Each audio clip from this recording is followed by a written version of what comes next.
People in the hallway, Jayla is coming for you. I don't know if they can hear. Okay. All right, everybody. All right. Okay.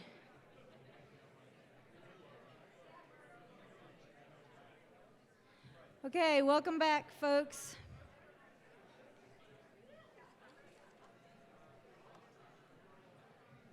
Hello. Hey, if you're just coming in the room, go back and get someone else from the hallway. Okay. We are at maybe like 60%. We're failing right now, but I'm going to get going. Okay. So, plenary session 2 for the afternoon.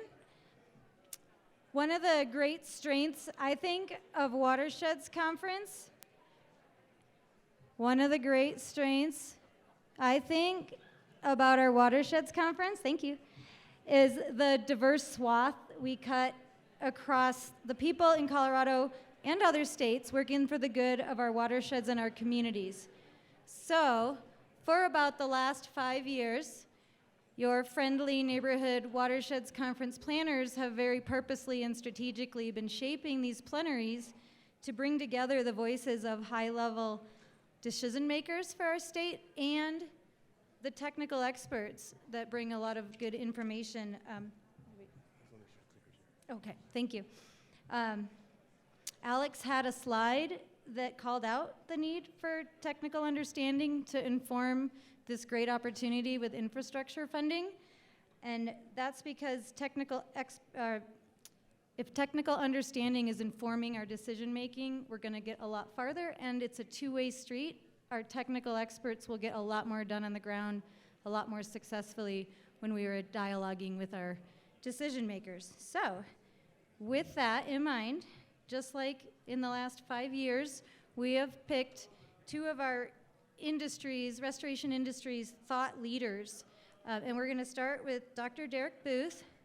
He comes to us from UC Santa Barbara, but also has connections with UW and is gaining notoriety here in Colorado, or at least after this talk. Derek is total triple threat geologist, geomorphologist, and engineer, which makes him one of my heroes immediately. He is also senior editor. I'm going to look at my notes because I pronounce this right approximately 10% of the time. He is the senior editor of the international journal Quaternary Research. Yes.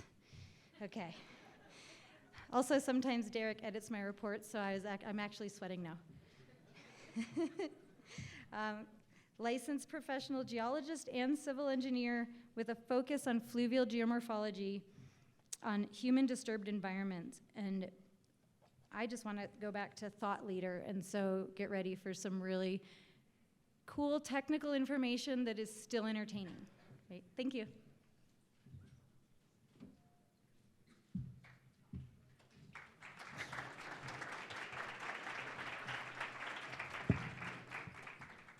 Well, thank you, Julie. That was very sweet. And it's really great to be here. Really, it's a delight. I love coming out to Colorado, and it's beautiful here this week, so what more can be said? So today I want to talk and structure what I'm saying over these 4 questions. Time is actually a little short, so I'm just going to dive right in.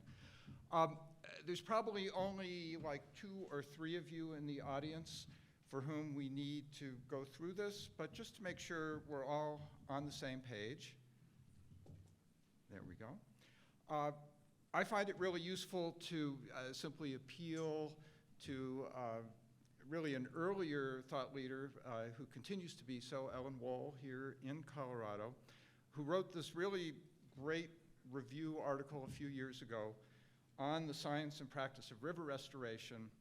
And what I really like about it is this broad definition of a wide variety of management activities designed to enhance river process and form. It's not just about sticking logs or rock in the river. So some of the categories that I think are worth us all keeping in mind, increasing lateral and longitudinal connectivity, so channel to floodplain, upstream to downstream, the stuff that maybe we all think about when we first think about river restoration, kind of getting in there with a big yellow machine and doing something.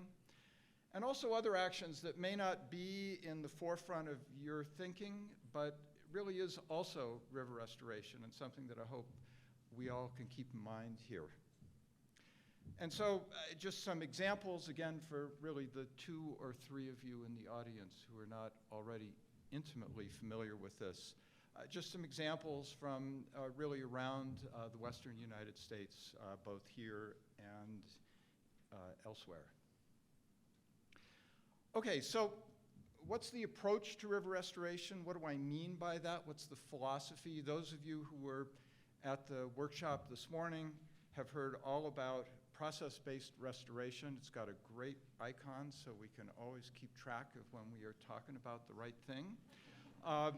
This is a book, you know, I heard it referred to as an emerging approach. This has been around for more than a decade, and I would argue that it really is the clear scientific consensus for how river restoration ought to be done, if you will, if we're interested in having long-term sustainable benefits to these systems. The focus in this highlighted phrase, correcting anthropogenic disruptions to the processes that create and sustain river conditions. That's the focus. That's, in effect, what we're here to do.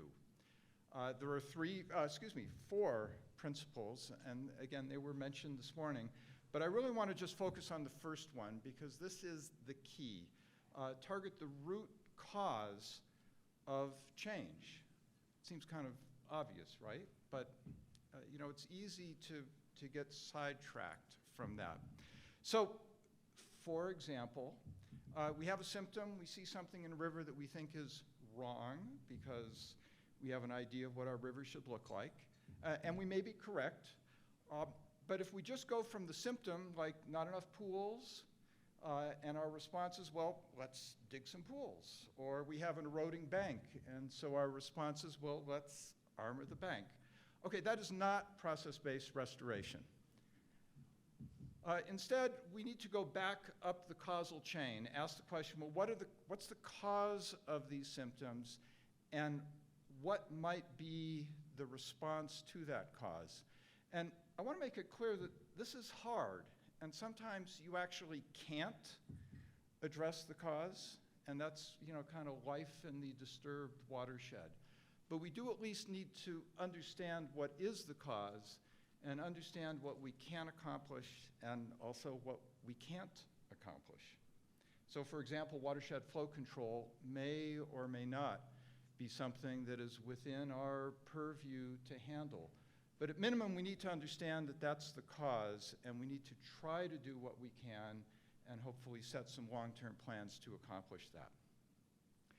So there's some consequences if you, in fact, take these 4 principles of process-based restoration. And probably the biggest consequence, if you will, is that we have to look at a nested spatial hierarchy. We need to look all the way back up at the landscape that sets the template for things like valley confinement, channel gradient, delivery of sediment, watershed hydrology. Again, these are in many cases things you can't do anything about. They're the conditions that you have been handed, but you can't just look at the reach at your site with, you know, sort of the prescription that, you know, the property boundary is here and you're not allowed to walk across the fence line to see what's going on. You need to look upstream and across the watershed to understand what the conditions and the processes are, and have to appreciate that your analysis and your solutions, to the extent you can, also need to be multi-scalar. So channel characteristics, what you see in the channel, do not exist independent of the processes that create them and sustain them. And so the converse is also true. If you just build those conditions because you think that's what it ought to look like, or that's what your reference condition down there says it ought to look like. If you don't have the processes to sustain them, they will not be sustained. And if you don't heed that advice, then we'll get examples like this. And there are any number of them. I want to pick one from the literature back in the mid-90s and one fairly recently, both down in California. The one in particular on the right, it was a dam removal project, removing dam, increasing longitudinal connectivity. What a fine process-based solution. But you'll also notice that kind of interesting corrugated channel that sort of swings around to the left of the old reservoir area. And it's designed with those little stair-steppy steps are for probably any of you in the technical world, or for that matter, any of you who've walked down a stream, you might say to yourself, yeah, you know, I've never seen anything that looks exactly like that. And as it turns out, the watershed had never seen anything like that either. And so it's not that the project was a failure. The intent was to provide fish passage past what had been a dam. And indeed, fish can continue to pass that channel. But there was a lot of lost resources in design and construction of a channel form that simply could not be sustained by the watershed and needn't be sustained.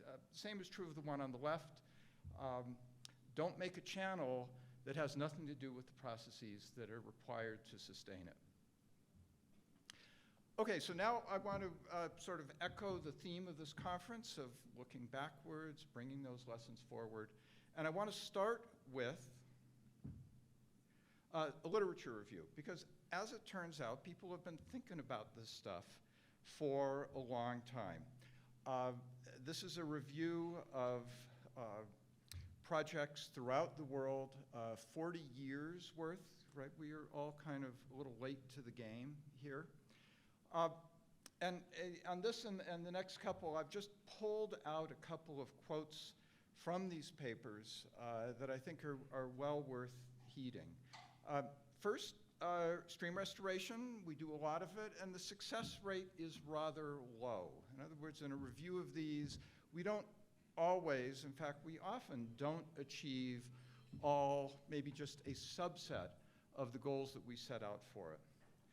And part of the reason for that, according to this review, is that we're just not doing it at a scale and tackling the conditions and processes that, even though we recognize we need to, we're just not doing it. And the river knows, and the river will eventually tell us that.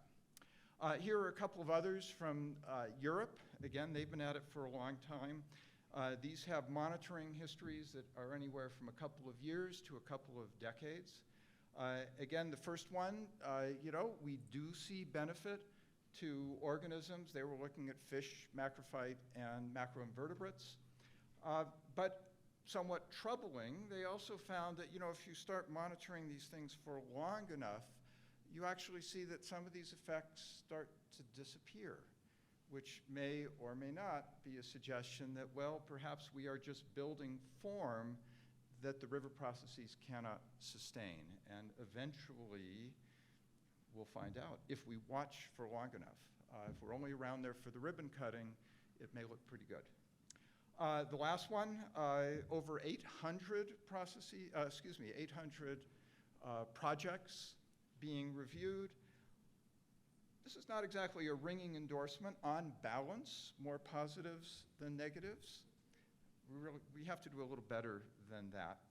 And the greatest shortcoming, again, echoing what we've been saying before, more of an emphasis on form than the processes and functioning.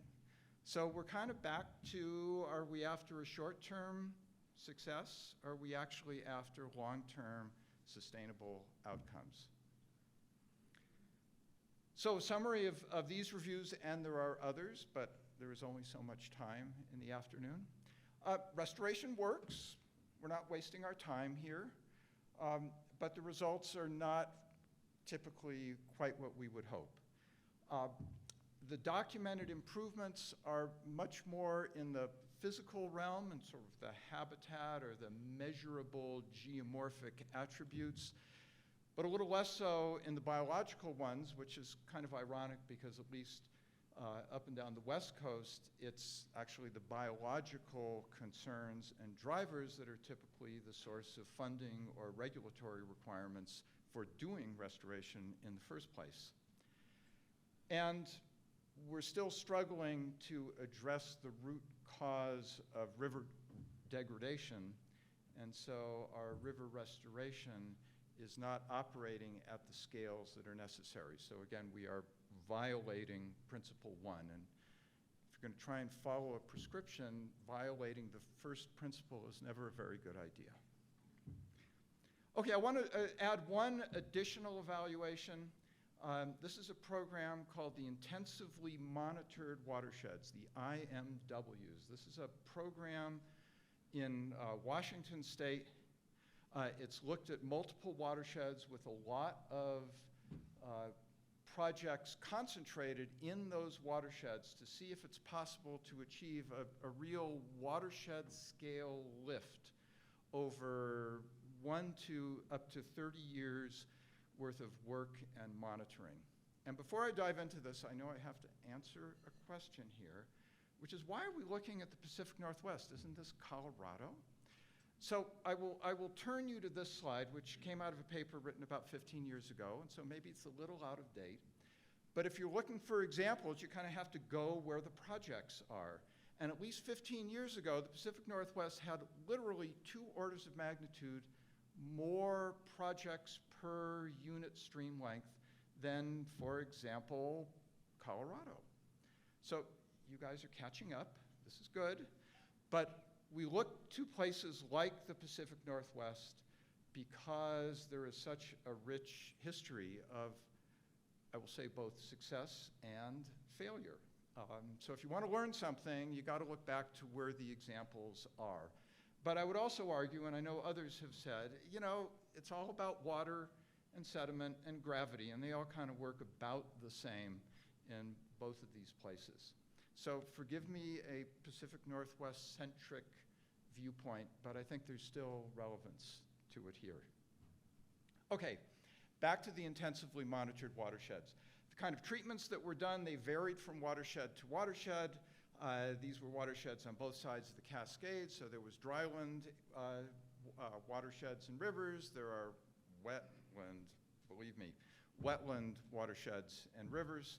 And you can see the kinds of treatments, not every treatment in every watershed, but all of these are presumably familiar actions to you, so nothing special here.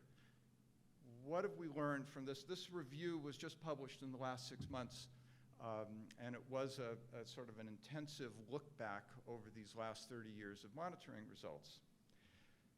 And it broke down the responses into the physical responses, habitat responses, and in particular the fish responses as a indicator of biology.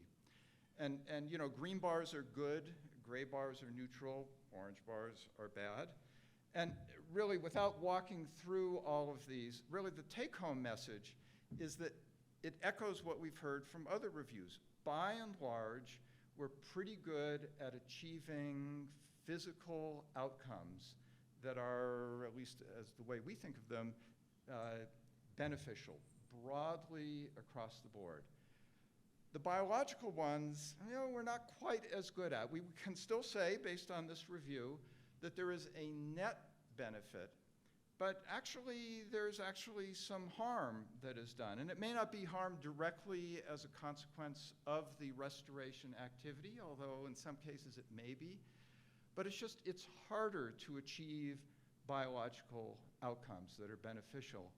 And the more we lose focus on the underlying watershed processes, the harder it actually is. So, key findings from this study.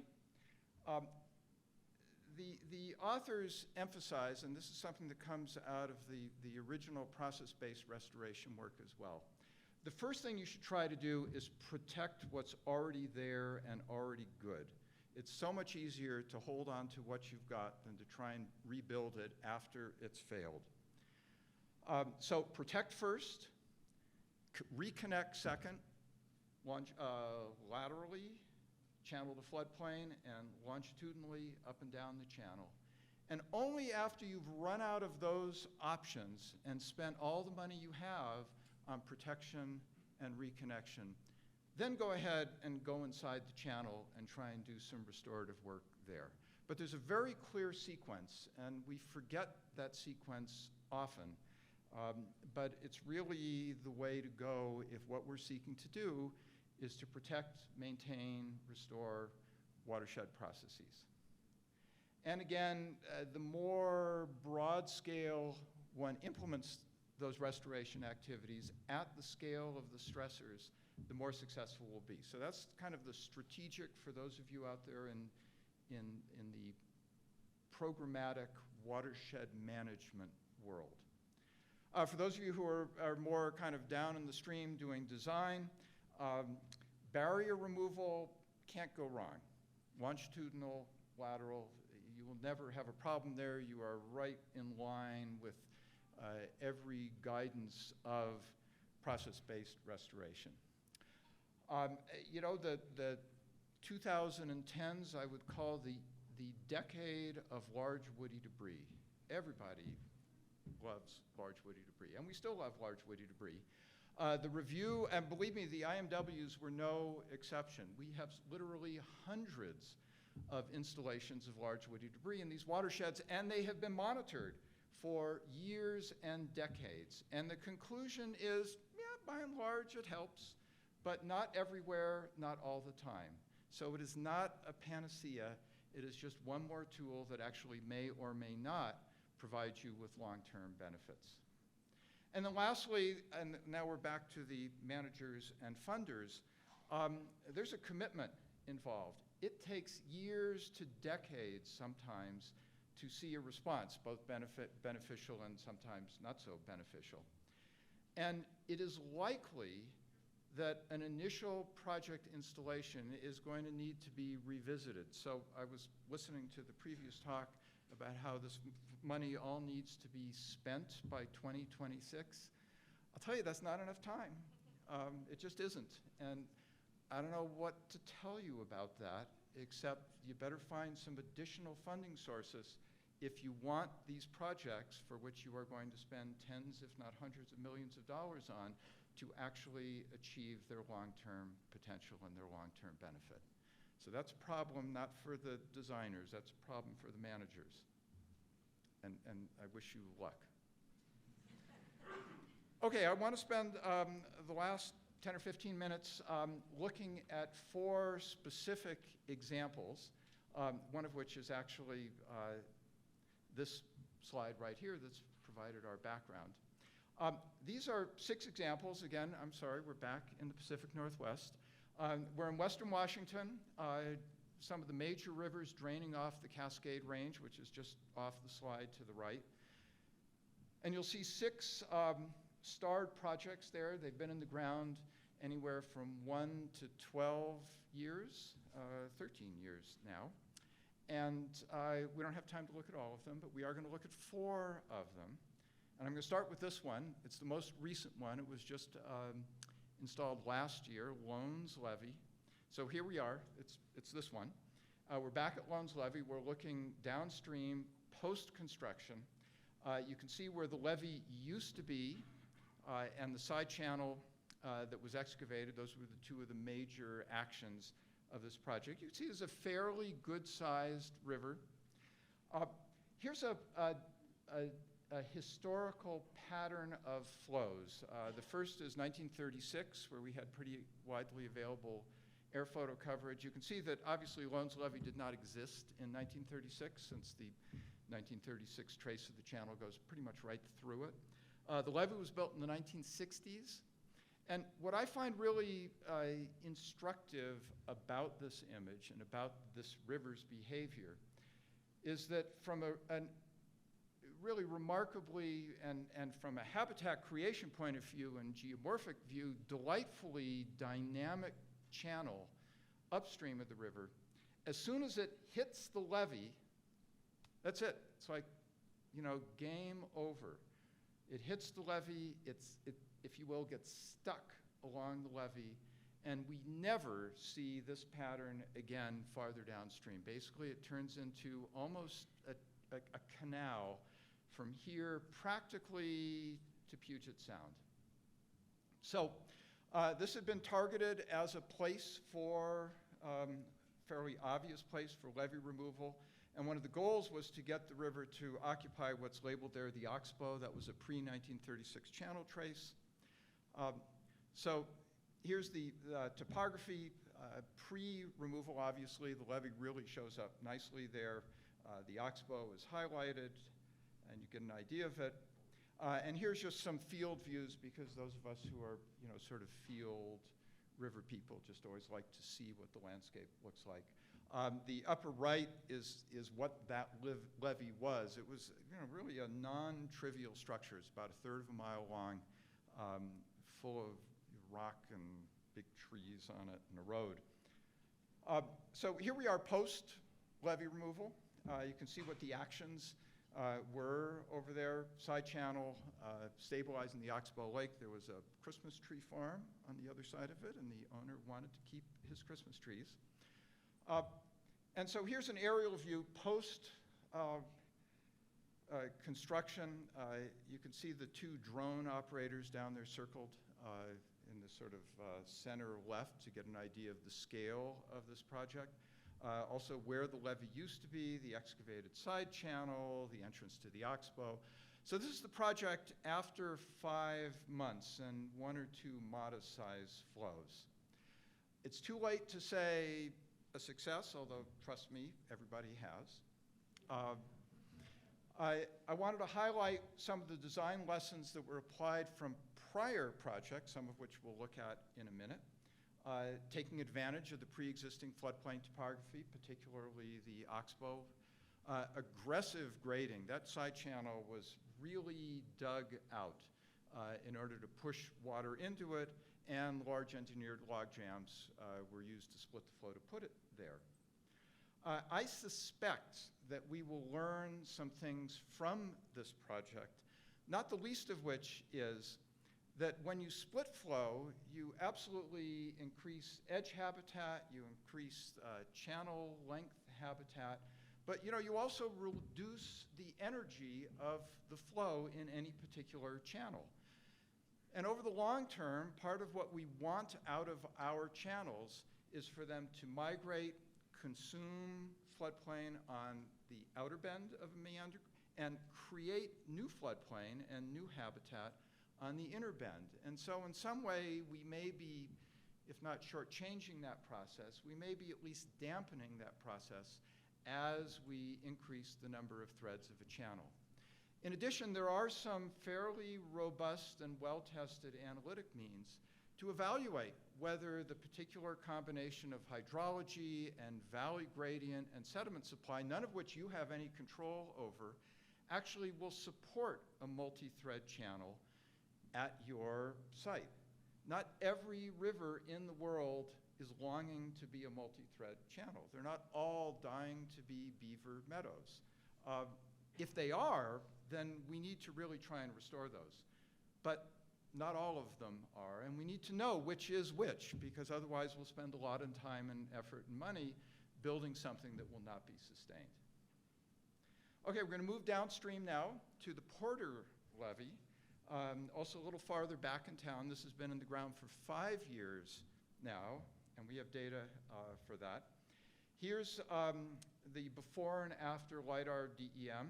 You can see where the levee was removed along the left bank there as the river comes in from the lower right heading out to the upper left. The hope and assumption was that when this levee was removed, the river would go crazy in that left overbank area. It was not in size. The river certainly had access to it. In fact, there was quite a bit of concern that the roadway, which you see sort of winding along the left side of the image, might be threatened by this river in just a matter of years, maybe a flood or two, and the river would land right over there up against it, which was not considered to be an acceptable outcome. Well, actually that hasn't happened. Again, a little underwhelming, if you will. Yes, the river came out and it widened a little bit over the footprint of the levee. We had a little bit of sediment deposition in the middle of this now widened channel. But as we look downstream from the upstream end of the removed levee, we can see the widening. We can see a little bit of wood that's gotten caught up along the side there. We can see the riffle where the sediment has collected. But really not a lot of dramatic change, and it's been 5 years since this went in. So this project was considered to be something of a disappointment. So it's worth analyzing that, and part of the analysis has to be the hydrograph, because at the end of the day, once you walk away from a project, it's all about the flows that are going to determine what the river does next. So here's annual hydrographs, about 5 years worth. The peaks in each winter, we have a very well-behaved winter flow, summer dry period out in western Washington, with the recurrence interval of the peaks. And a question that we always are thinking about in the back of our minds, or at least we have in the back of our minds, is, well, you know, what is the flow that it takes to not just move a gravel particle or a bunch of sand down the channel, but to actually affect the channel, to rearrange the channel form, which of course is what we're hoping to have happen when we take a levee out. Let's assume that there's a threshold, and let's go look and see what it is. We did not have to do that for the Green River because fortunately Chris Conrad, who's an old colleague of mine, did it for us about 10 years ago. And he and his group found that, you know, on the Green River, it was a little more than a 2-year discharge, which actually confirms all of the biases that those of us in geomorphology have about, you know, the 2-year discharge, and it actually is, you know, an important flow. But what we see is that, you know, in the last 4 years, there has only been one discharge that exceeded that level.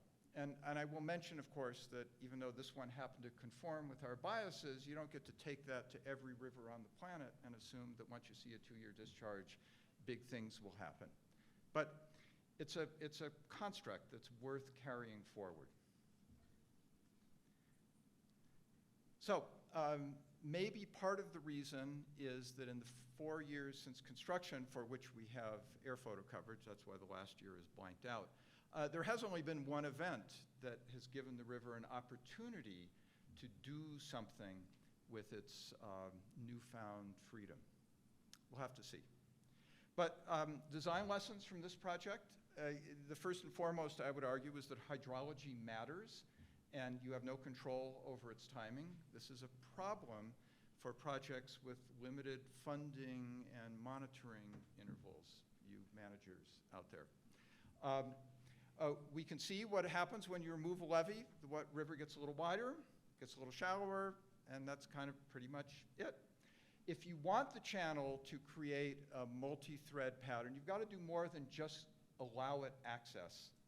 And if you want to collect wood, as this project was hoped to do, it's not enough to provide accommodation space or traps for wood. You actually need an upstream supply of wood. And as you may recall, I said that once the river leaves that Lowndes Levee area, there is no more migration. So there is no more floodplain recruitment of forested material. And so there's very little wood coming down this channel, despite our efforts to catch it. Okay, the third of 4, Rainbow Bend. We're moving yet further back in time, 8 years back, and up on the Cedar River. Here's Rainbow Bend pre-construction. The river comes in the lower right.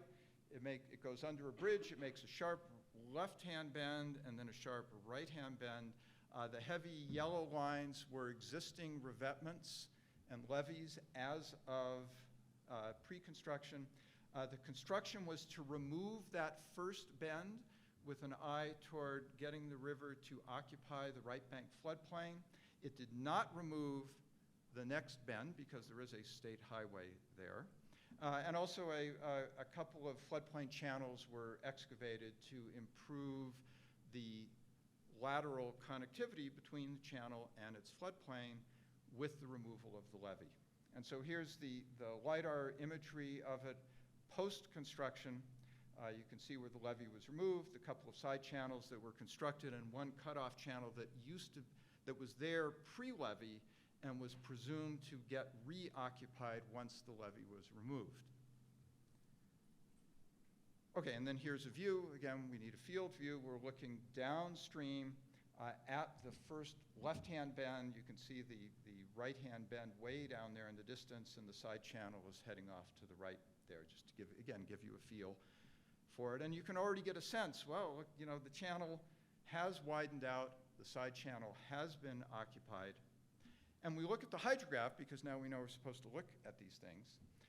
What I find interesting here is that actually, as we evaluate the individual LiDAR images, those L's down there at the bottom, there are 5 of them, we actually only saw significant widening during that really monster 2020 flood. Even the one in 2016, a 7-year discharge, on this river was not enough to make a difference. So a reminder, every river is different. And so let me just show you the comparison of these 2 LiDAR images. In other words, how did the river change from 2015 to 2020, where most of the change had occurred in that immediately previous winter. This is a DEM of differences, a DOD, right? You take the LiDAR DEM from one year, you subtract the other one, and you highlight the elevation differences between them. It's a great technique. It has some errors, but it's still useful. Red is aggradation over that period. Blue is degradation. And so you see the shallowing of the channel. You see the widening of the channel. You see some occupation of that newly constructed side channel, but you also see a lot of woody debris that had floated in 2020 that tended to actually lead to some aggradation of that channel. And also, again, a fairly localized effect. By the time we get to the bottom of the project reach, there's really no significant influence of this ultimately local channel work at all. So design lessons, hydrology matters. Same thing with what the effects of levee removal. Large wood can actually get in the way of lateral connectivity, as well as being a nice habitat feature. And if you want to get the channel to avulse and create a multi-thread channel, it may not be enough to just provide access. Okay, last one in the waning minutes of this talk, as my Julie heads up the time. Lower Tolt Levee, 2009. This is our longest lived one. It was on a tributary to the Snoqualmie River, but a major tributary. Again, you can see the levee that was to be removed, the levee that still couldn't be touched. It was on somebody else's property. Here's what was envisioned before the work happened. The envision was that once you remove the levee, the river would jump up into the right floodplain. It would occupy an old channel that was labeled middle channel. A new south channel would be constructed, and the floodplain would be, sort of a new habitat feature. Here's what actually happened. Not that much. Okay, and this is 2021, right? This is like 12 years later. The river has been basically stuck along that pre-existing levee. And the fact that a couple of pilot channels were dug on the right bank to lead the river into this newly constructed channel along the right floodplain, it didn't really make any difference. Finally, the river is starting to widen out toward the mouth, but if you look at some of the earlier photos in LiDAR, it hadn't even begun to do that until just a couple of years ago. So once again, design lessons. You get some widening and some shallowing if you remove a levee or other constriction to the channel, but you may not get much of anything else. And the other lesson of this, which I think is really important for those of us working in fairly heavily confined areas, is that features where you're not working may also have an influence on the success of your project, right? Because if the river is stuck on somebody else's levee, The fact that you're doing something on the other bank may not make a difference. So, in summary, some take-home messages that I think are worth keeping in mind. First of all, for those of you in the policy and management world, you know, we're not wasting our time and money, but don't get too excited. There's still a long way to go, and the results are not guaranteed.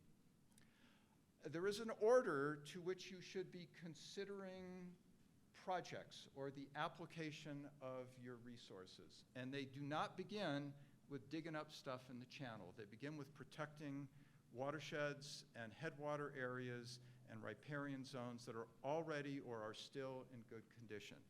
Everything else should be flowing from that. We really need to understand the difference between what we have now come to call process-based restoration and what we'll call form-based restoration. You can do the latter, but don't expect a lot out of it, and certainly don't expect a sustainable outcome. And lastly, you need time, and that is completely inconsistent with most funding mechanisms, but that's life. The river doesn't know that. The river only knows the time that it needs, either because of hydrology or just the adjustment, and then the biological response, which takes even more time than that. Okay, and then for engineering design, a few things to take away. The only thing you can be sure of if you do something like remove a levee or revetment is that the river will get a little wider and the river will probably get a little shallower. And anything beyond that, you know, is in many cases hit or miss unless you do a lot more. The stuff that you don't affect in a river restoration project, like on the other bank, can have just as much an influence on the outcome of your project as what you do. And that's a problem, but it can't be helped. That is how it is. If you want multi-threads and channel avulsion, you're going to have to do more than just get out of the way, you know, than just take a levee out. Large wood is great. We all love it, but don't expect it to like solve the problems of the world. And lastly, there really is a larger scale of conditions and processes that are imposed on your site, and you have to look beyond the site to understand those. And with that, I thank you. You know, when you've been around this for a long time, you wind up working with just an amazing group of people out there here and elsewhere. And I just have to thank the conference organizers and all of my colleagues for being able to talk to you today. Thank you.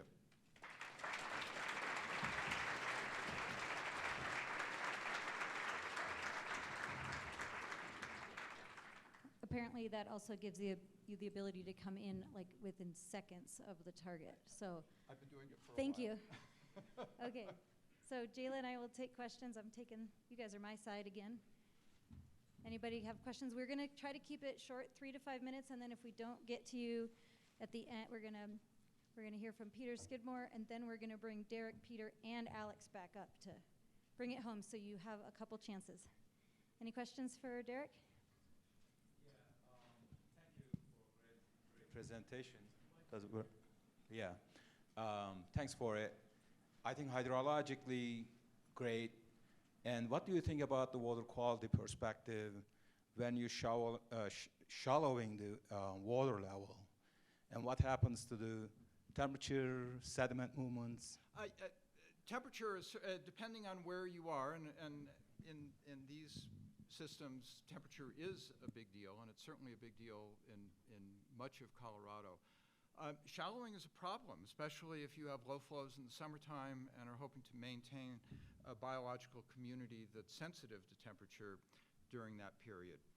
I think when these levee removal projects, well, you saw from the Lower Tolt project, it was never envisioned initially that you take a levee out and the river just gets wider and flatter and shallower and slower and hotter. It was always imagined the river would just kind of move over, and it doesn't do that. So I think that temperature is a problem.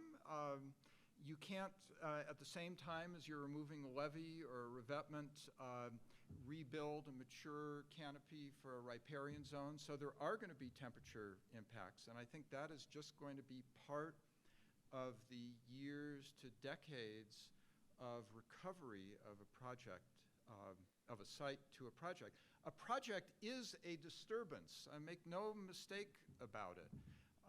And a resilient system will recover from that disturbance. But there's definitely going to be a period where you may be trapping more fines. You're not going to turn it into a pristine spawning bed overnight. It's going to be hot, it's going to be silty, and it's going to be bare.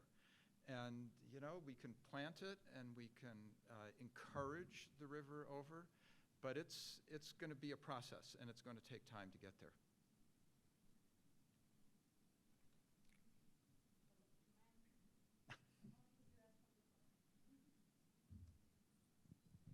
Thanks for the talk.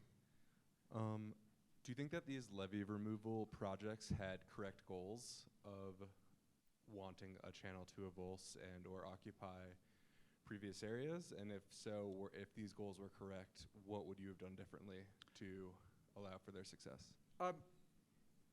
From a geomorphic sense, I would say yes, they were correct, because we can see the channel traces of historic occupation of those floodplains.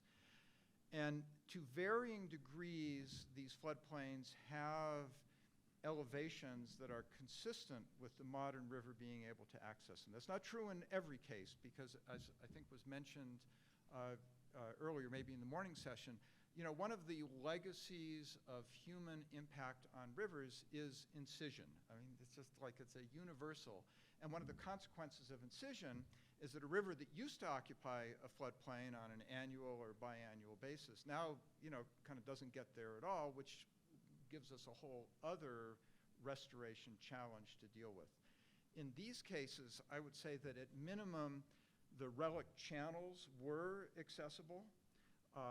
And I would argue that that between Lower Tolt in 2009 and Lowndes Levee in 2021, what we did learn is that if you do want the river to go there, you need to move a lot of dirt. The river is not necessarily going to figure this out on its own. Now, maybe eventually it will, but if you'd like to see that access in something less than a decade or two, then you're going to have to remind the river that it has, you know, it has a place over there, and it's just waiting for it. It won't get there on its own, though. At least that's the experience that we've seen here.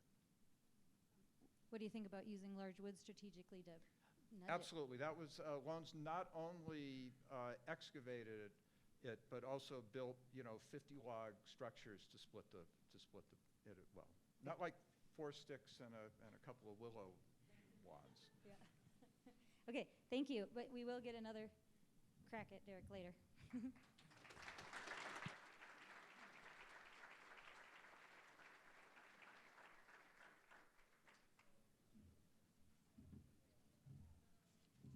Okay, so the technical treat continues. So I am going to introduce Peter Skidmore. I think most of you know Peter. He's a major staple and supporter of our conference. That's another favorite part of coming here is getting to catch up with Peter and see all the cool things he's doing. He is Senior Program Officer with the Walton Family Foundation. And Peter's a geologist, and his long career has focused on improving outcomes for riparian restoration and conservation. And his work supports coalitions of nonprofit partners focused on nature-based solutions. And already in our conference, we're early in, but I see a strong theme emerging that we have to work together to get things done, right? And so Peter is helping lead the way. Thanks, Peter.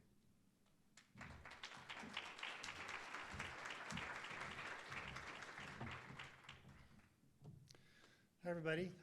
Thanks for having me here. It's really good to be back. I guess it's been 3 years since I've been back, and it's wonderful to see a full house again, back to some sort of normal. Clicker. How does it work?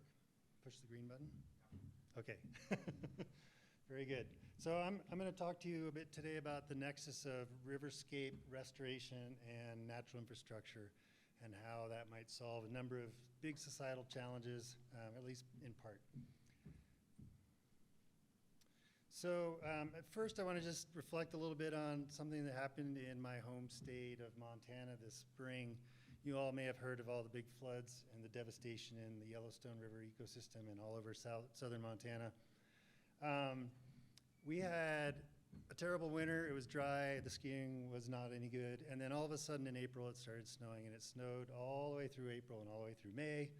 And then it started raining in June. So we had record snowpack in May. And then it just rained and rained and rained. And the result was the biggest flood events on record.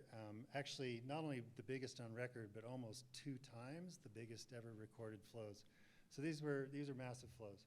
It rained like 3 inches in 48 hours, which, you know, in this part of the world is a lot on top of record snowpack. And the devastation was incredible. I mean, Yellowstone North entrance has been closed all summer. Houses were falling in the rivers. Whole, you know, farming communities were underwater. But what I saw come out of that was actually kind of a hopeful scenario, in that some of the op-eds that were coming out in the newspapers were saying, hey, let's not have knee-jerk reactions to these events. Let's build back better. And what they were really getting at was not like bigger, stronger levees and bigger, stronger houses, but let's not build in the way of harm. Let's think about where this river is going to be, and that in this day and age of climate change, we should expect to see more of this. So that was kind of a hopeful outcome of this devastating event, I guess. And then the other, just sort of setting the stage of context for this talk, is that last year the UN designated this decade as the decade on ecosystem restoration. I don't know why it's on instead of. It's still a mystery to me, but every time I go back and check, it still says the decade on ecosystem restoration. But this is just recognizing, it's a global recognition that our ecosystems everywhere in the world are deteriorating, they're diminishing, and we're losing a lot of the services and values that those ecosystems have traditionally provided societies worldwide. So just to set the stage, this is a global acknowledgement of an urgent call, and as it says here, a global rallying cry for restoration. So I'm going to focus on the western states and a little bit on the Colorado River Basin. As Derek was mentioning, we really need to understand the causes of degradation to be able to bring on good fixes for those. And so I'm going to talk about two different scales of causes of impacts to our ecosystems.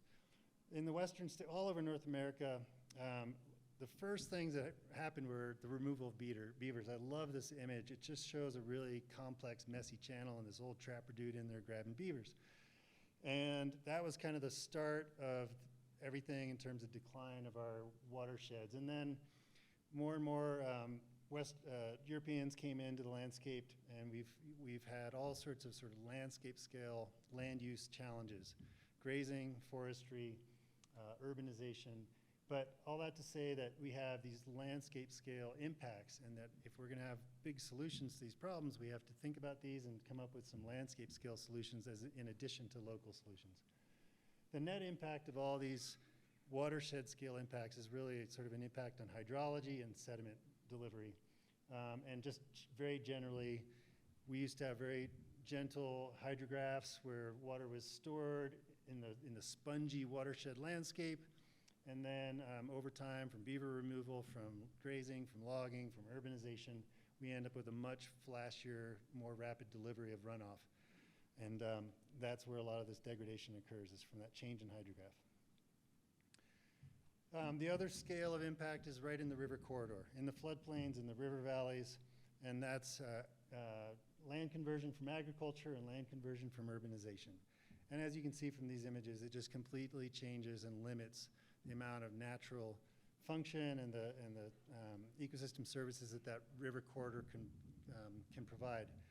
And the net result of that, like in the watershed scale, is kind of hydrologic, and in this scale, it's more that we are simplifying and stabilizing what should be inherently very dynamic systems. So we're going from complex, messy, dynamic systems to more and more stable, more and more simple systems that just, I mean, fundamentally, that's just a loss of habitat in terms of complexity and different types of habitat, but all sorts of other sort of ecosystem services as well. And then on top of that, we have climate change, right? And climate change is really just exacerbating and amplifying all these other impacts that we're dealing with. We have drought, And in the western states, that means less water. In the Colorado River Basin, a lot less water. It means warmer water. And in other parts of the world, other parts of the country, we have more water, more floods, bigger floods. And then we also have just more severe events, like just bigger rainstorms, bigger droughts. And so the severity and unpredictability of these events is really increasing the risk to all sorts of different human interests, industry interests, and ecological interests.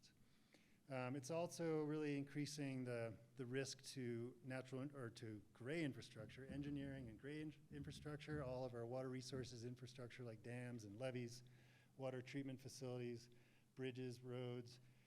All those are at much greater risk. If you think of risk as the probability of something happening, we're getting more and more likelihood of extreme events, and the impact being a bigger and bigger impact from those events. So we have aging infrastructure that's more and more at risk. So again, sort of reiterating something that Derek was sharing with us, most of our impacts, or the biggest impacts, really are occurring at the watershed and reach scales.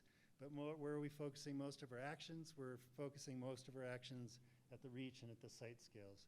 So a lot of our restoration effort, a lot of our restoration funds are going to projects that are really having just localized benefit, if any benefit at all. So again, our restoration strategies as a society are not really lined up with what the science tells us how we should be approaching that. So I'm going to spend a little bit of time. This will sound a little bit familiar with what Derek says, maybe a slightly different perspective on a few things, but our current restoration paradigm, I think Derek said it well. It's at best, it's mediocre at times at local scales, right? And so we're really not countering the impact at the same scale that we're experiencing that impact. And there's kind of 4 reasons for that. One is that it's very piecemeal. I don't know if you've all heard the expression like random acts of restoration. That's kind of what we're doing. We're doing one here and one there. And they're really fun projects and they have localized impact, but they're really just sort of piecemeal. They're not coordinated and strategic in a watershed context. They're very expensive. A lot of those projects with a lot of engineering design are extremely expensive, average somewhere on the order of $1 million a mile. You can only do so many miles at that kind of expense. And scale, we've already referred to that. We're really not approaching restoration at the right scale. And then I also think of a lot of these projects as just kind of Band-Aids. We're putting Band-Aids on the symptoms instead of going to the root of the cause. So our current paradigm isn't a great one, right? We're making some progress on local levels, but it's not a great strategy given the scale of the challenges we're up against. And then I just want to also make a few comments about what Derek was characterizing as form-based restoration.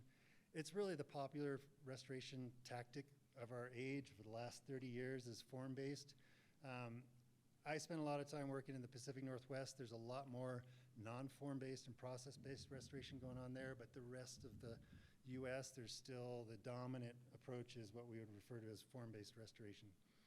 And it really emphasizes in-channel work.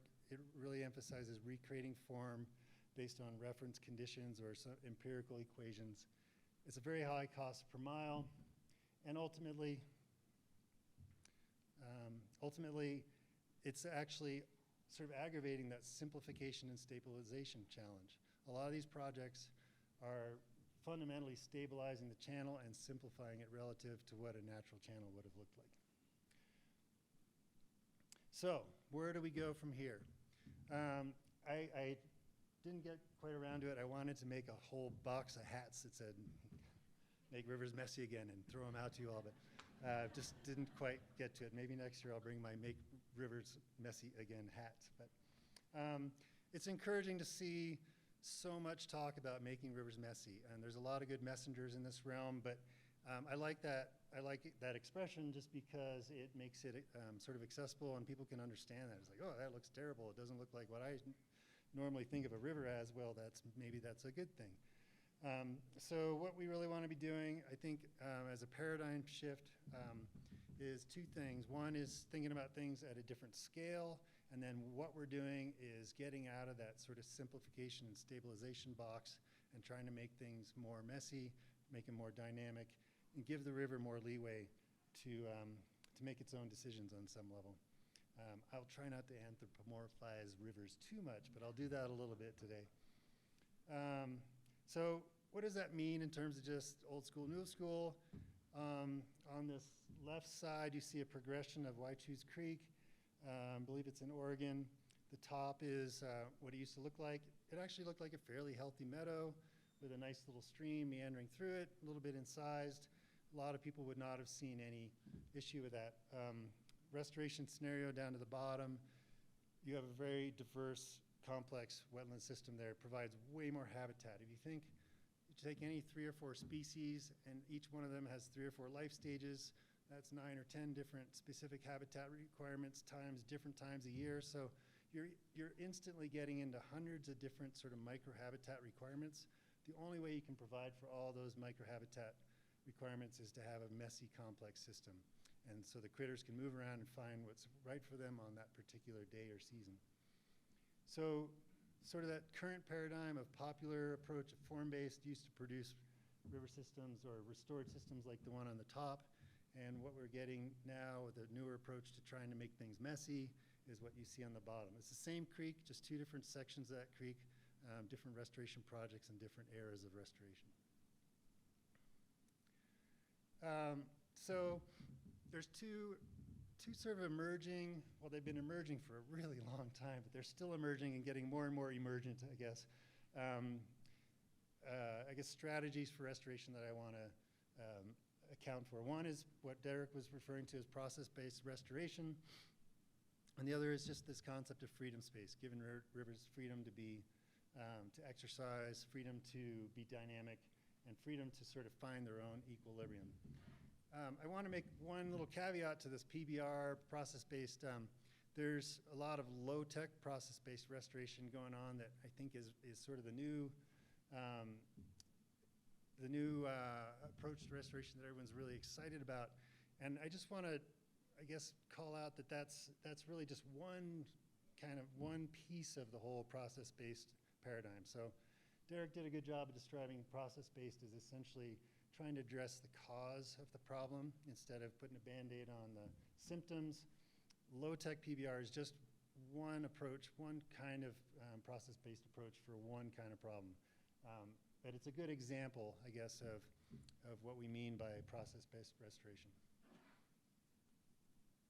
So to put that in graphic format, I guess, and this is a conceptual graph. It has real dates, but it's not real data that it's necessarily. It's all very conceptual because you can see it goes out to 2030. But really what this is demonstrating is that this low-tech PBR, if you think about beaver dams, putting in hundreds and hundreds of beaver dams over miles of a little headwaters creek, for example, really what you get is that the things you build, they'll work for a little while and then they'll start to fail or go away. They'll get abandoned or blown out by floods. But hopefully that gives the system enough time to recover enough that beavers come back on their own, or you can bring them back and create enough habitat that the beavers can survive. And then that green chart is the natural dams being built by beavers. And so over time you have a sustaining system, but this both process-based restoration and freedom space for rivers should be thought of as sort of interim measures. You still need time for all that to play out and for that equilibrium and that self-sustaining processes to establish themselves. Okay, I've been talking mostly, thank you. I've been talking mostly about the ecosystem challenge, the ecosystem stresses on the ecosystem and how to do ecosystem restoration. I also want to note that with the climate change, we need to think about climate adaptation. So we know we're going to have bigger floods, right? So how do we adapt to that? We know we're going to have more drought. How do we adapt to that? So we want to think about climate adaptation strategies, and similarly with infrastructure, there's a what was it, a $1 trillion infrastructure bill, right? That acknowledges that the infrastructure in our country is all aging and failing, and then you put on top of that sort of the exacerbation of by climate change stress on that infrastructure. There's a flood of money coming in for infrastructure renewal. So if we overlap all three of those sort of challenges and those three opportunities, we can look to natural infrastructure, riverscapes as natural infrastructure as being one way to address all three of those in some circumstances. And that's what I'll talk about for the rest of this talk.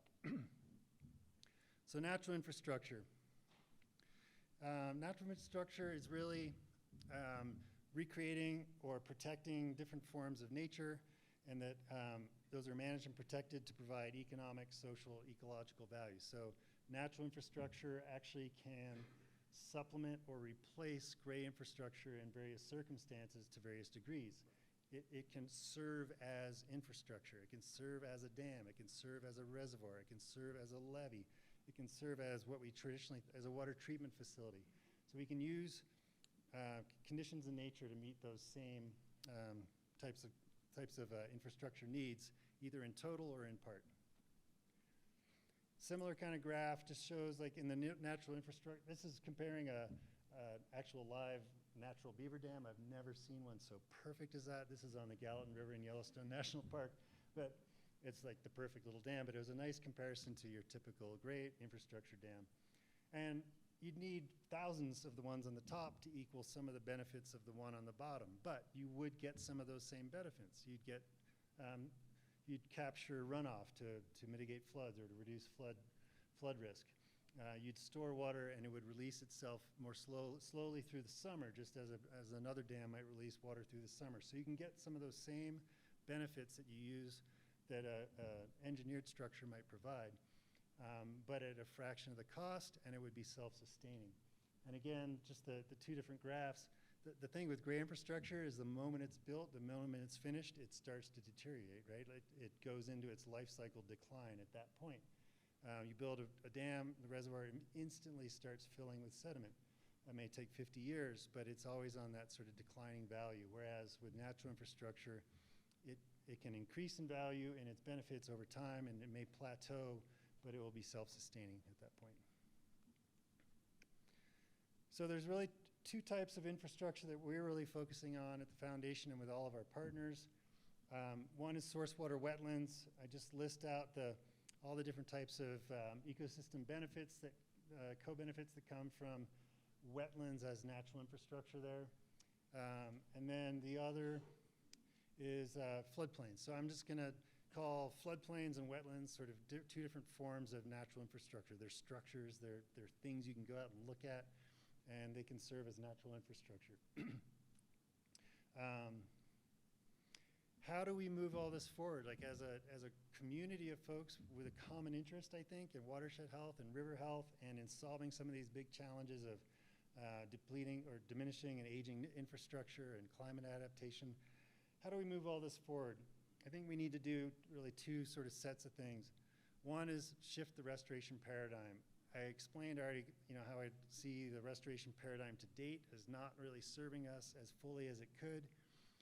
What does that mean? It means we should be de-emphasizing stability of things we create and really allowing for more dynamic process for that river to find its own equilibrium. We are doing tons and tons of demonstration projects, but from those, we need to do a lot better job of learning, evaluating, measuring, and learning, and using that information to advance things. The thing that's frustrated and challenged me about the form-based restoration and that it hasn't changed in 30, 40 years. I mean, it's been the same approach. I see the same thing going in over and over and over again. We're not learning, we're not adapting. There are communities in the restoration world that are learning and adapting, and we saw some of that from what Derek was sharing with us earlier, but I'd say the majority of that community in terms of the national community is kind of stuck in the mud there. And then the other is just scaling, and Derek mentioned this a lot too. We need to think at different scales. Instead of random acts of restoration that have minimal or nominal local benefit, we need to think about how to take this to the watershed scale. So one of the ways to do that, I think, is prioritizing, and again, this is reinforcing some of what we heard in the previous talk, but the highest, best thing you can do is protection of existing functioning systems. That's the best return on your dollar is spent there first and foremost. And then restoration of those systems also is another place we ought to be prioritizing. And the axes of this chart are a little they're a little weird. Some go left and right and higher and lower in directions you might not be used to. But essentially, the further over to the right is a lower level of intervention. You need to do less, it costs less money. And then as you go up on the x-axis or the y-axis, you get more and more benefits for that type of approach. So we'd like to be focusing our efforts in that upper right-hand quadrant as best as we can.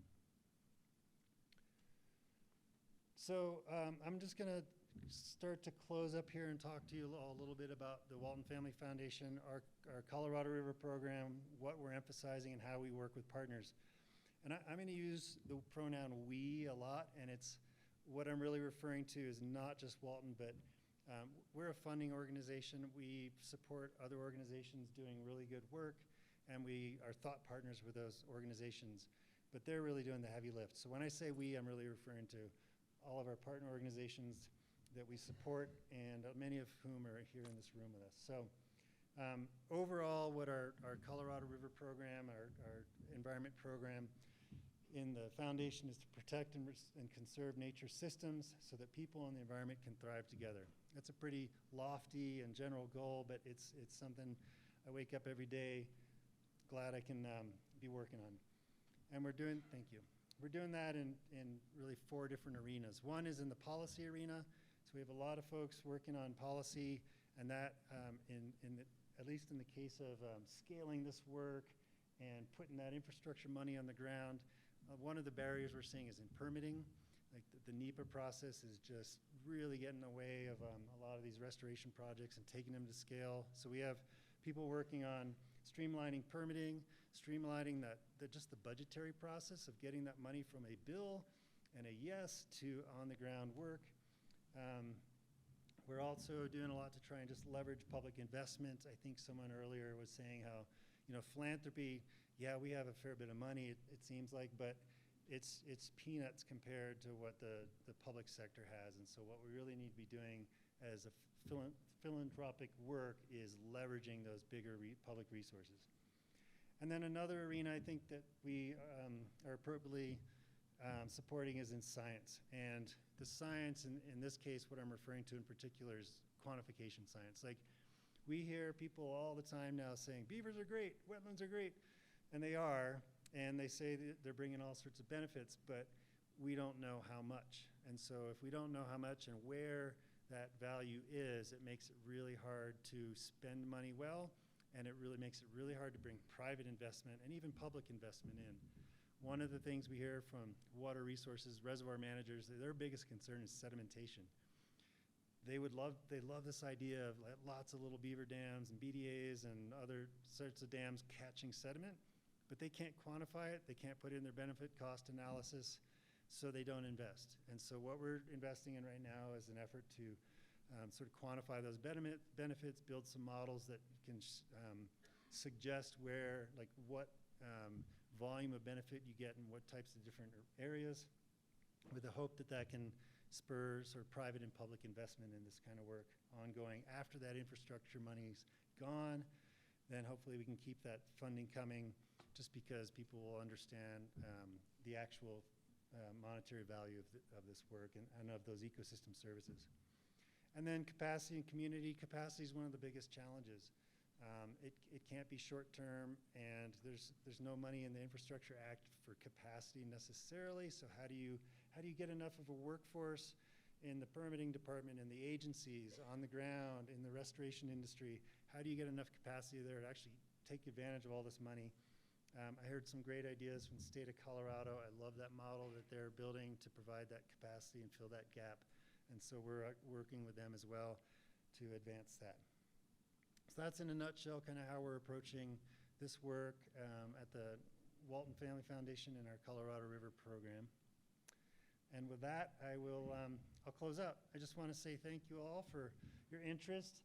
And just to say, to comment on this picture, I had the privilege this summer of getting to the most remote spot in the lower 48 states. This is mid-August. Look how green it is. You'll have to look it up if you want to know exactly where that is. But it's just one of the most beautiful places I've ever been. So, but this is the sponge, right? Like, wouldn't it be great if all the mountains had sponges like that? And it was soaking wet in August. So anyway, Thank you very much. Wonderful to see you all. Do we have time for a question or two, Julie, or should we jump into the panel? Okay. You ended right on time too? Amazing. Okay.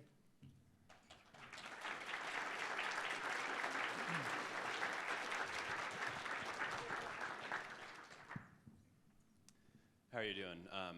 My background's in regenerative agriculture, and one of the main focuses we have in that field is increasing soil organic matter, which helps with water infiltration and holding capacity, which really helps with flooding and droughts. So I wonder if you've seen any communication between the spheres of regenerative agriculture and your expertise. Yeah, thank you. That's a wonderful question. The question of regenerative agriculture and soil health is something we're dabbling in, I guess. And one of our sister foundations is actually doing a lot more with that right now in Oregon and in Mexico. Walton's foundation is doing quite a bit with that.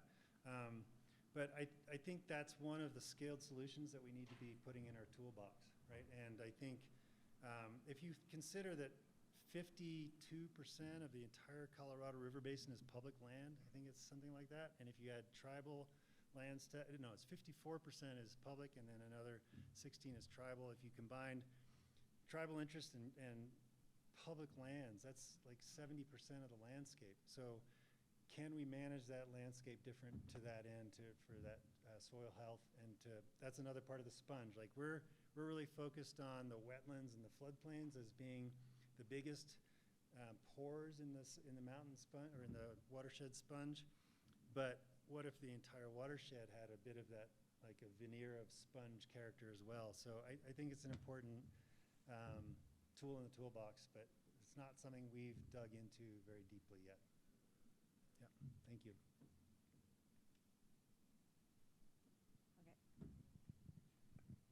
Hi, so we learned about removing levees and kind of the beaver dam analogs as to modes of river restoration today. If we were to look and dream big in the future, 35 years from now, and have made great strides in making the scale larger, what would that look like with those projects if we actually could make them huge like y'all want?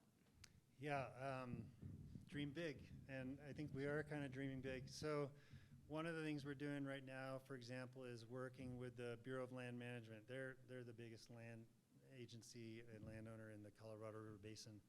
And I think there are elements of land management that we're not going to tackle now. They're just politically really heated, but there are elements that we can tackle. And again, we're focusing on sort of restoring the using beaver dam analogs to eventually bring back beavers, and eventually that's self-sustaining, but doing that at scale. And so we're trying to figure out how to bring infrastructure money to that work. So I think I'm really hopeful that we can start to see positive impact at that scale on multiple orders of magnitude more than we've seen before. And so hopefully that's in the next 10 years. And then these financial models that I was talking about, if we can figure out how to get some financial, private and public investment models that can keep it going. The other thing I see that I'm really hopeful about is there are the more and more communities that get flooded out. Like the New England states put together this resource called River Smart Communities, and it's really a guide for communities to learn how to live with rivers, and it's really all about sort of getting out of the way, like just acknowledging that flooding is getting more and more common, the floods are getting bigger, and that fighting that, like I think we've learned now after 200 years of fighting with levees and stuff, that maybe just getting out of the way is a little better. And so on that 30-year horizon, I like to think that we'll see flood-ravaged communities not rebuilding, that they'll be moving out, and bit by bit by bit, we'll have more and more rivers that way. I don't see that happening proactively too often. I think people need disasters to take action on at least in the floodplains. So, yeah. Yep. Is that it? Yeah, one more question here, sorry. You mentioned the need to quantify sediment to keep the kind of money train coming. What techniques have you developed for measuring sediment on low-tech, multiple, maybe even dozens or hundreds of low-tech structures to help with that problem? Yeah, that's someone else to figure out. Like we're giving money to research institutions to answer your question. So I don't have an answer for you, sorry. But hopefully the people that we're providing support to do and will. And so one of the other things that we do have, like in the realm of philanthropy, some control over is, for example, if we can establish a kind of a common monitoring procedure to do that measurement, like have someone develop that common procedure, develop a warehouse for those data, then anybody we're supporting to do that kind of work, we can actually insist that they monitor. Monitoring's never funded, right? Well, we can actually do that in the realm of philanthropy. So we will have some control over that to some extent. We can also, for the projects where we're leveraging that federal funding, we can have some influence on steering some of that to monitoring, for example. So what we're trying to set up is a system, a learning system going forward, where we take what we know now to inform monitoring procedures, and then sort of advocate for and require monitoring so those data all go into a common pool, and then we can continue that learning paradigm from that. But I don't have the technical answer about how they're measuring sediment. I mean, core sampling, I guess. But yeah.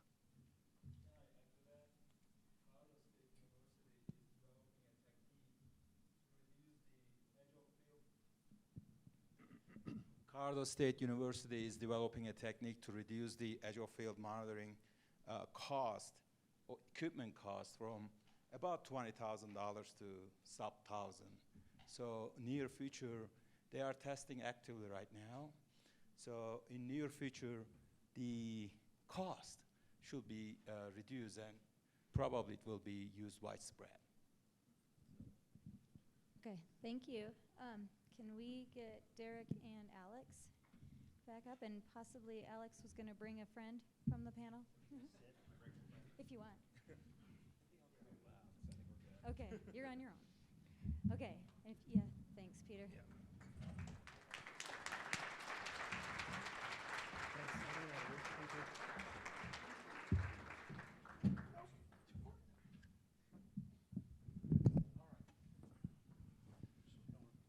Okay.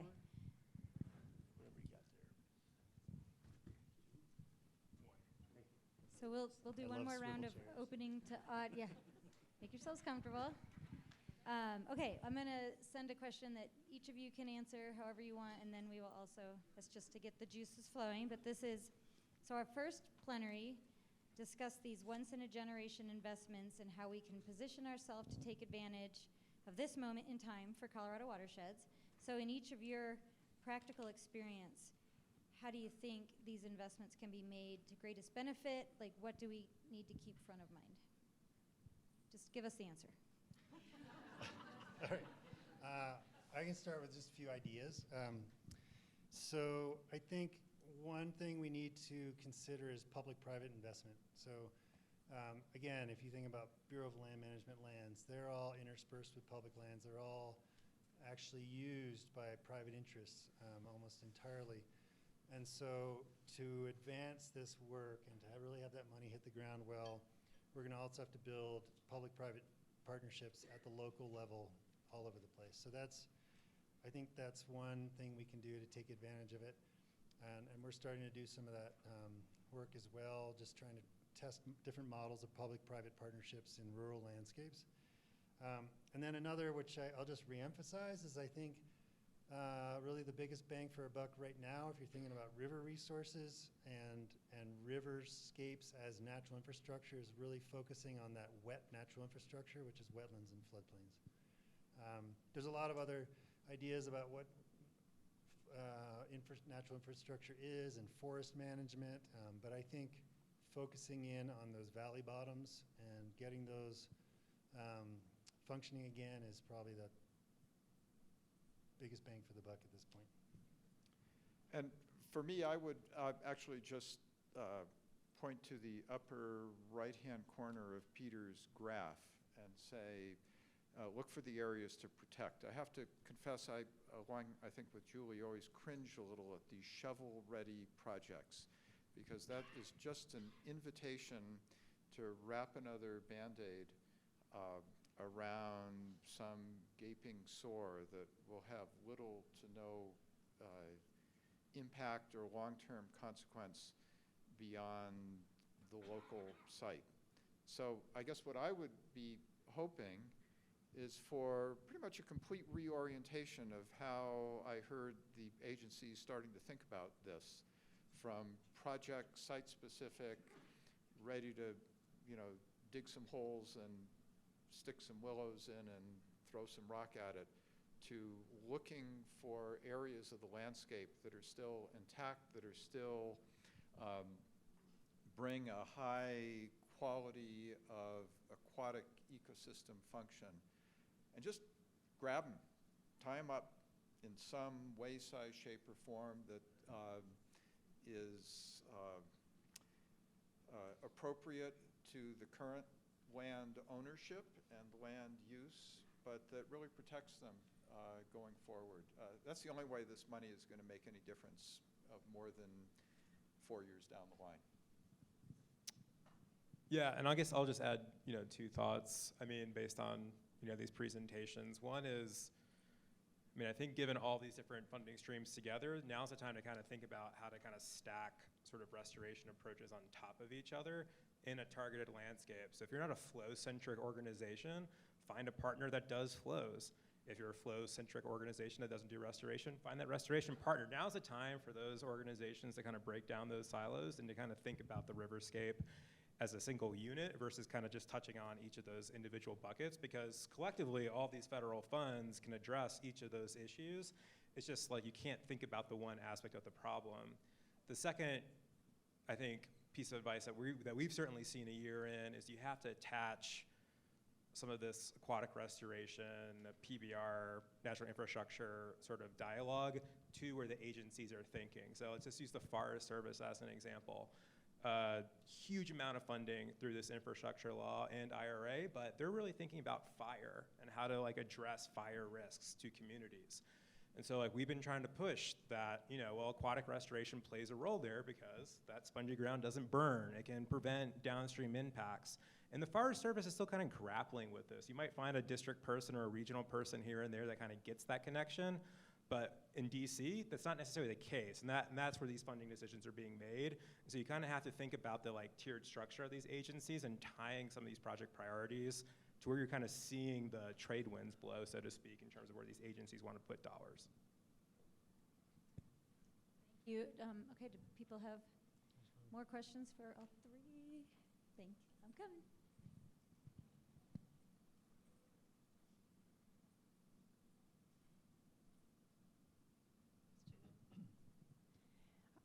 Yes, I love that, Peter, I really appreciate you always being at this conference, or often being at this conference, and your contribution for sure, and also what the Walton Family Foundation is doing for water and a lot of other things. But I'm also, and I also want to point out that I liked the fact that you pointed out that protecting our existing functioning systems is our highest and best priority. So I'm going to sort of take an opportunity here. Number one, I will ask you a question.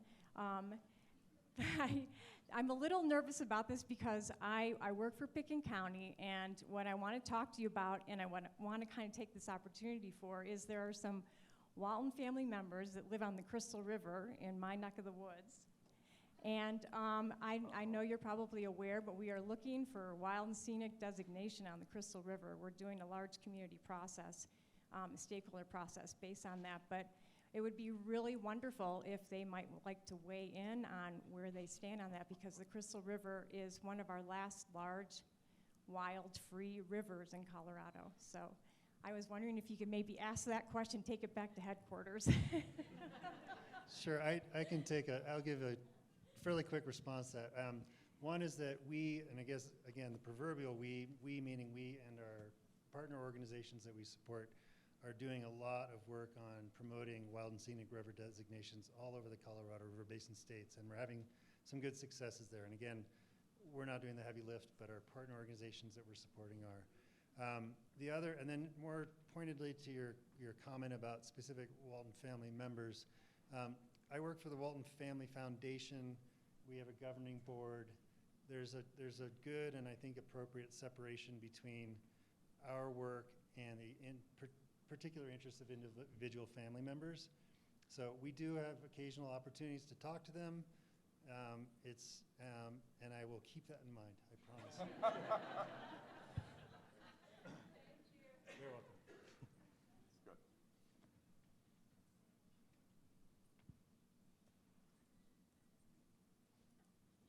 Hey, thanks for the great presentations, you all, and conversation. So, early part of my career, I was in Vermont classifying rivers according to the Roskin classification system, and anecdotally, the places that had the best habitat, that kind of defied the classification system, we couldn't come up with. They were the messy areas, right? And so we labeled them FM, F and mess, right, for lack of a better designation. Fast forward to Colorado, and we have these systems that have been simplified for all the reasons that you all gave, but we have these occasional places where there are breakouts where the rivers can become messy again and have been. But I think what we're fighting, the science is catching up, and I'd like to think that a lot of the people in the room here are understanding that, and we definitely need more data, and so appreciate what you guys are doing to help gather that. But I think that we're also fighting it's like a psychosis of, I'm starting to think I need another degree in counseling, in trying to deal with the human trauma and idea of control, because those areas, a lot of landowners and such are thinking that those are the areas that actually need the restoration. They need to look prettier and look cleaner and simple and more simplified. So throw that out there to you, and appreciate any comments.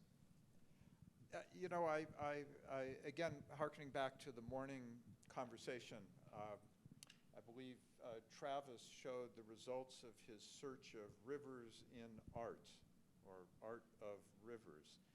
I worked with a landscape architect in the late 90s who was very interested in the concept of messy versus manicured. Those were her terms. And this was in particular in urban backyard streams, but it was really the same concept.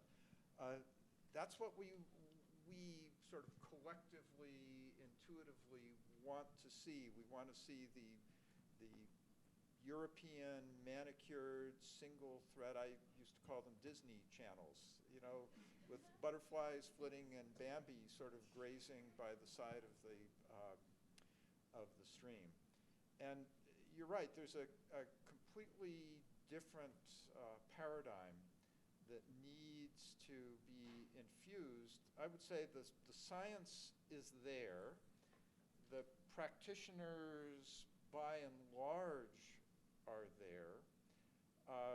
The agencies who are pulled in many different directions are kind of all over the place. And the landowners still just want to see a well-behaved channel of water.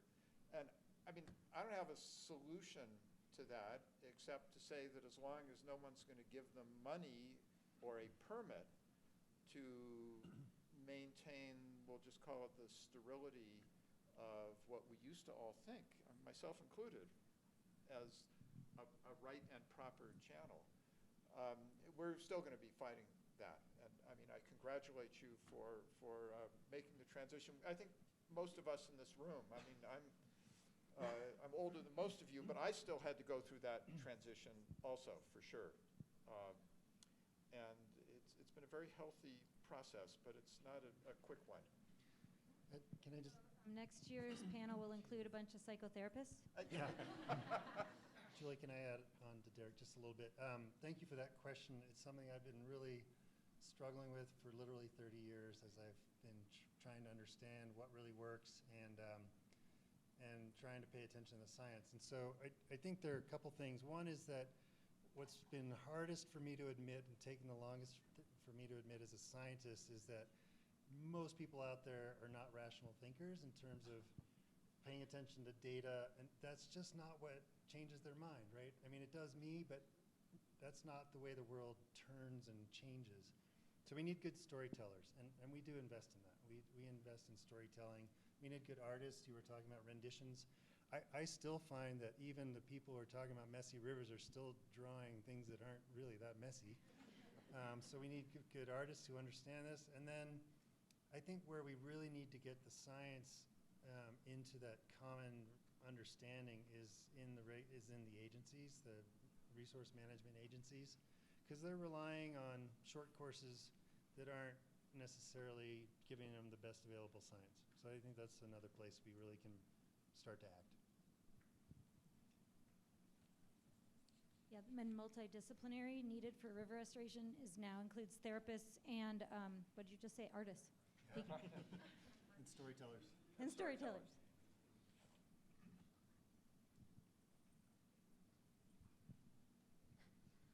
So I have a question about something that I struggle with process-based restoration, which is the call for adaptive management, while also seeking this almost like gold standard fairyland of like a river that can take care of itself forever.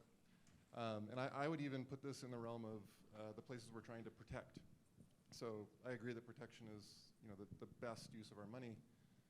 But the idea that we can just leave places alone and that they will stay the way we want them to, well, one, I wonder your thoughts on that. Do you think that's possible? And two, I wonder if there's something that we need to resolve in how we talk about process-based restoration, in the sense that we simultaneously call for adaptive management while also telling people that, well, someday we won't have to do adaptive management. And I wonder how those things conflict and how we can maybe make those mesh a little bit better. Let me share my own struggle with that in I think, parallel terms.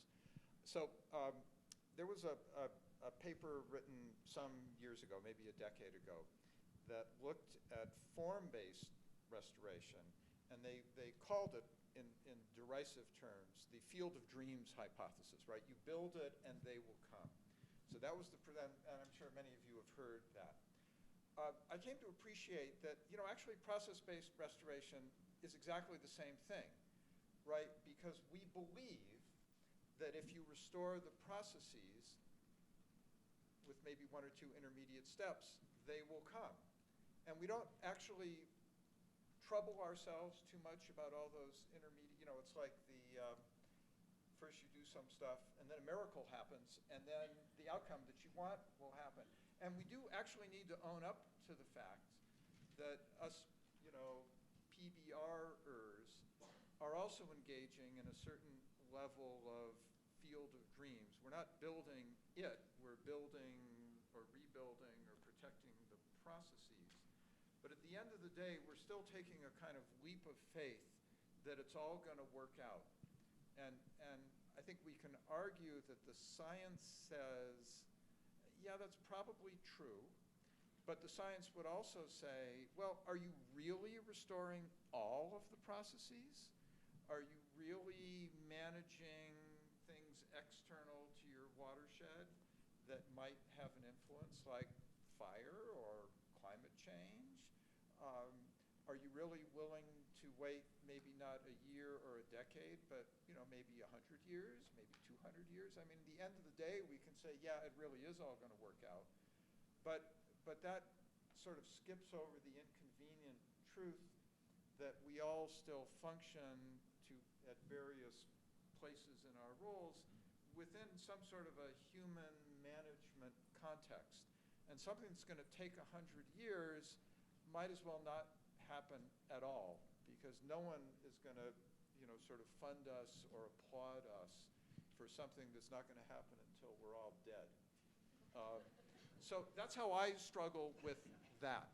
And I don't have a good answer for it, except to say, well, can we please go back and tweak it a little bit in 5 years if it looks like it's not going to get there before somebody runs out of patience? And that's where I would say, yeah, that's where adaptive management has to come in, because these things may be sort of resolving on a time scale that is perfectly appropriate to the process, but is completely incompatible with the social milieu that we actually all have to function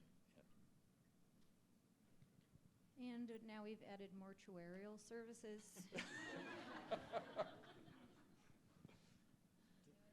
Alex, did you want to respond to that? I think it's more, I mean, so I live very much in the policy space. I'm not a practitioner. And I have to say, like, these two, or three packages of funding have really kind of strained, I think, maybe the value, or not the, so I think there's this mentality in DC for sure that these pieces of legislation passed and pat in the back, we're done. And I think part of that is like we don't hear enough from the practitioner kind of community in terms of how things are going on the ground in terms of like what these dollars are going towards. And I think for me, it's more like, is coming back to that story. So even if these aren't like perfect approaches, we're still seeing this really, really big focus on built infrastructure, shovel readiness to like solve these like immediate crises, because that's what we've done for forever. These are what these agencies have done for forever. That's what they know. And so I would say, like, I guess I'm encouraging, the practitioners in the room to, even if it's not like perfect, to kind of maybe kind of like put yourselves out there and kind of share those stories, because like trust us, the policy people are struggling right now to make the case that natural infrastructure just works as well as built infrastructure to solve these climate problems that we're facing. Can I ask a question? So Alex, I'd be really interested in your perspective, just following on what you were just saying of how do we take advantage of the big pots of money, and is there some way that we can sort of instill this learning paradigm in the agencies that we're working with? And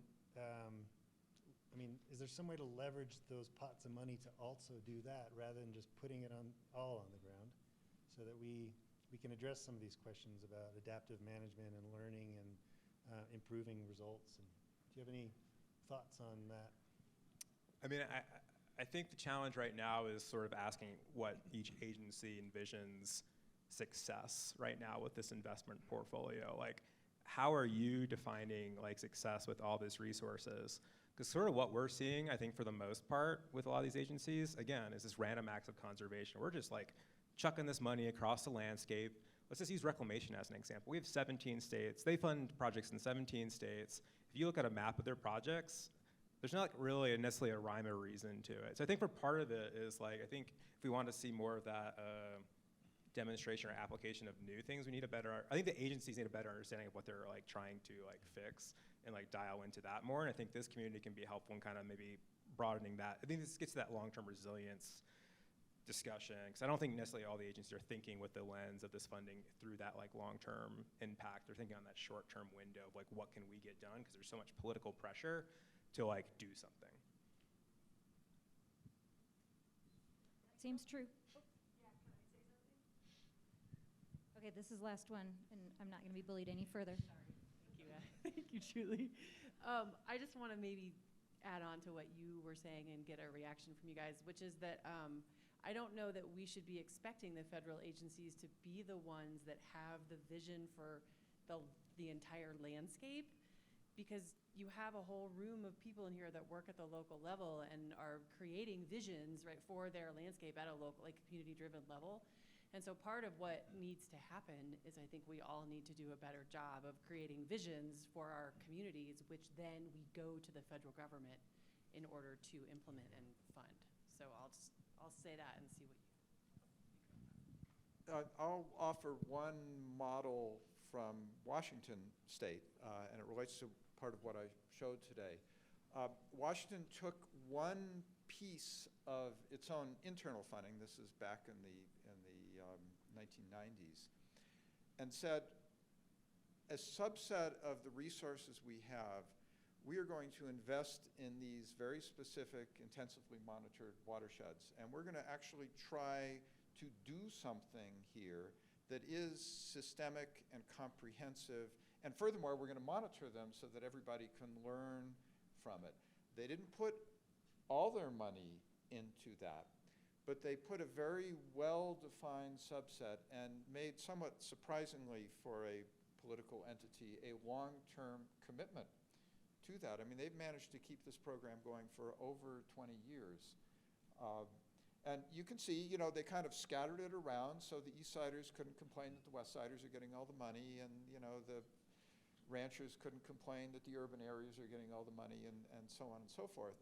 So there was a long political negotiation here.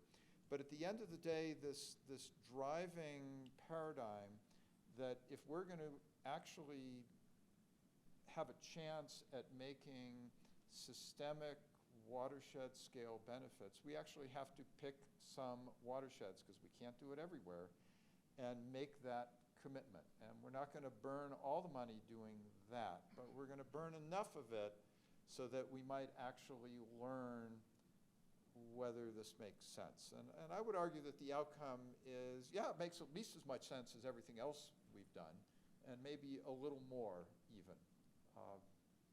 But that could be a model. And again, it's got to be the local entities that can determine which are the right target watersheds to do this in. You can't ask, you wouldn't want to ask the federal agencies or funders to tell you which watersheds to target. But I think if you were to be able to set aside a chunk of that, you might actually be able to make some progress there. Thank you guys so much. Thank you, everybody. That was great. I'm going to give the mic to Jayla for conference logistics and what's to come. All right, well, thank you to our roundtable.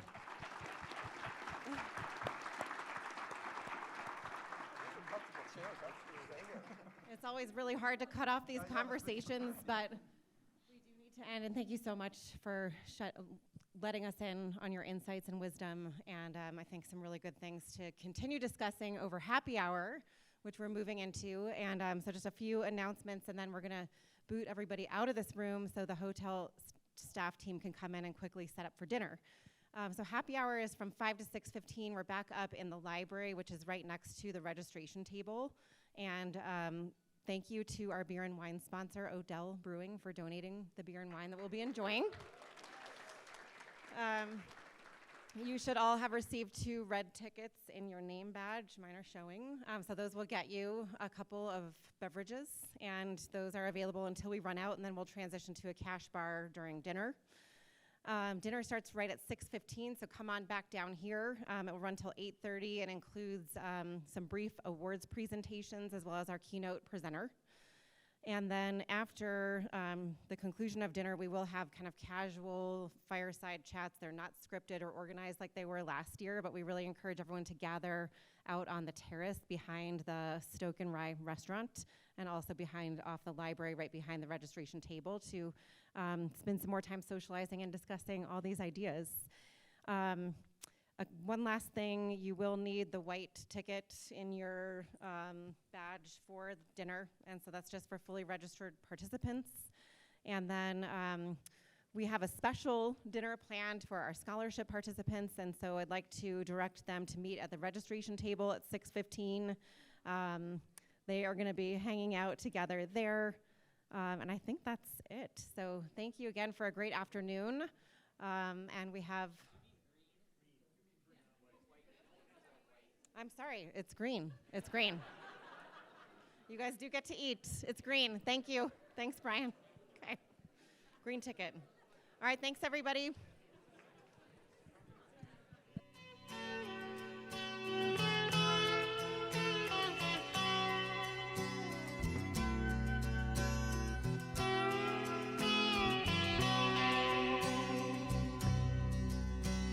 The legend lives on from the Chippewa on down to the big lake they call Gitchagumi.